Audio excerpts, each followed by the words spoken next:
Mais um corte do Bopismo. Ajude esse canal a bater 100 mil inscritos em 2025. Eu conto com você. Deixa o like, se inscreve, não custa rigorosamente nada. Falou?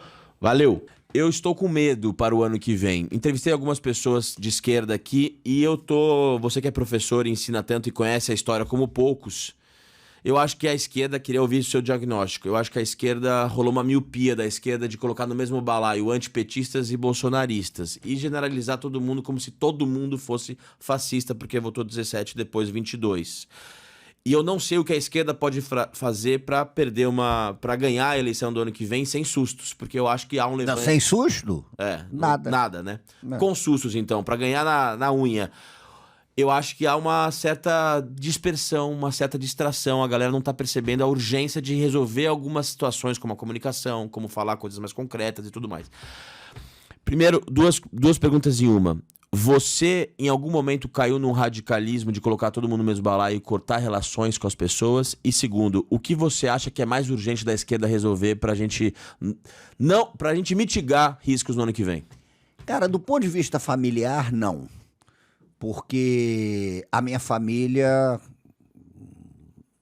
é uma família progressista, mas minha família não teve ninguém das minhas relações pessoais, por exemplo, que votasse 17, nada disso. Então não tive esse problema, que é bom, né? Tranquilo. E não, cara, eu sou um sujeito que é curioso isso. Eu não sou exatamente um bom analista da política institucional. Eu tenho uma certa dificuldade.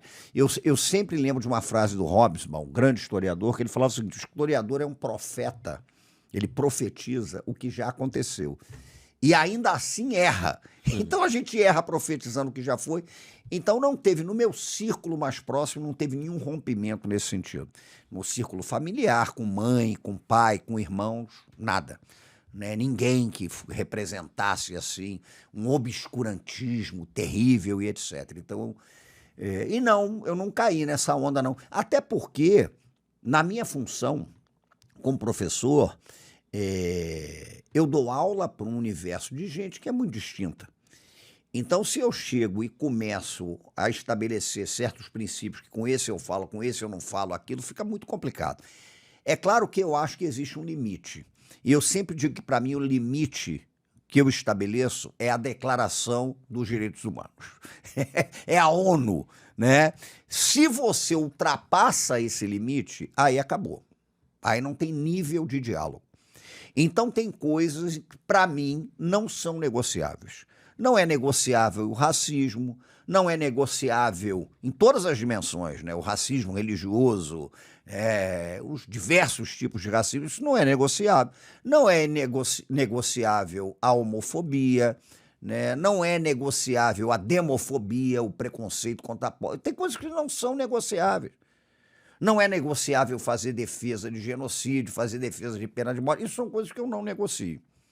Aqui não dá, né? Mas as outras coisas, você pode perfeitamente dialogar com a divergência, você pode dialogar com o contraditório. Isso eu não vejo problema. Eu sou um sujeito propenso, né, a conversar com quem não é como eu, né? Sempre estabelecendo um limite, que é o limite que eu acho que não pode ser contornado. Tem coisas que você não vai negociar, ó, cara. Se você vai falar sobre isso e vai defender isso, aqui nossa conversa parou. Não tem como. Isso daqui não tem como. Isso aqui pertence à ordem dos direitos humanos. Então aqui a gente não vai mais. Cada um na sua onda, cada um na sua prancha. Eu não vou lá no teu barco, tu não vem na minha lancha, como dizia o nosso filósofo Zeca Pagodinho, né? Isso é básico. Cara, é curioso, porque até o meu trabalho, eu verifico um desgaste, nós verificamos um desgaste muito forte na política institucional, né? Mas ao mesmo tempo em que essa política institucional ela está desgastada, você não pode prescindir dela. Então não dá para você chegar e virar, olha, eu não quero saber da política institucional porque a minha linha vai para cá. Não tem como, cara, a gente tem que fazer isso. E existem certas circunstâncias históricas, isso ao longo da história está mais do que provado, né? Você vai estudar a história, você vai ver esse tipo de coisa.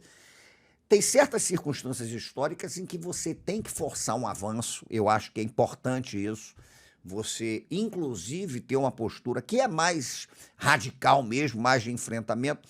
Tem certas circunstâncias em que você vai ter que ir para redução de danos. Não tem como. Tem circunstâncias conjunturais que você diz, cara, aqui não tem como. A gente não vai chegar onde a gente quer, mas a gente tem que pelo menos reduzir dano.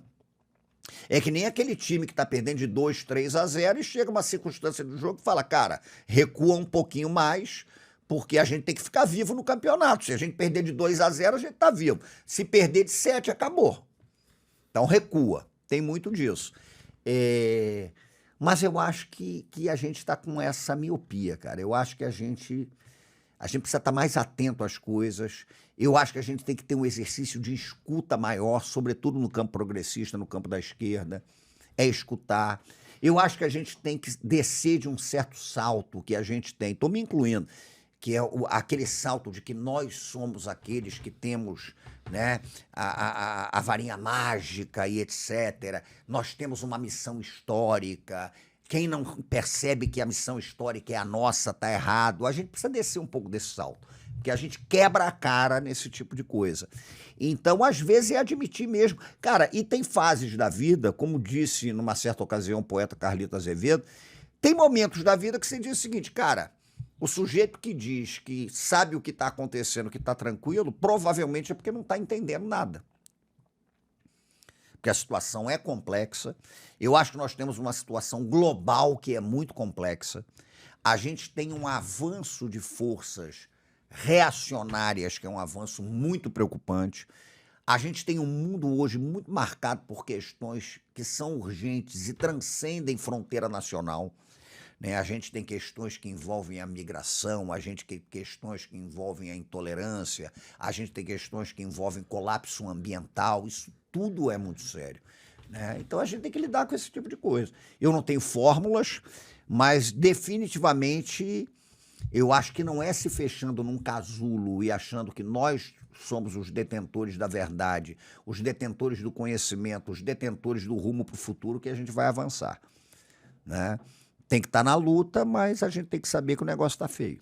E saber diferenciar o oponente também, né? Porque o canal é um canal progressista, eu sou de esquerda, falo isso, eu trouxe o Jean Willis aqui como um risco no chão, mas eu quero receber pessoas de direita. De direita. De extrema direita eu não vou receber, ninguém. Não vou dar um segundo dessa pequena visibilidade. Isso, é o risco no chão. Tem o risco no chão, perfeito. Cara. Aqui, ó, meu irmão, tá arriscado. Aqui isso, não vai. É isso.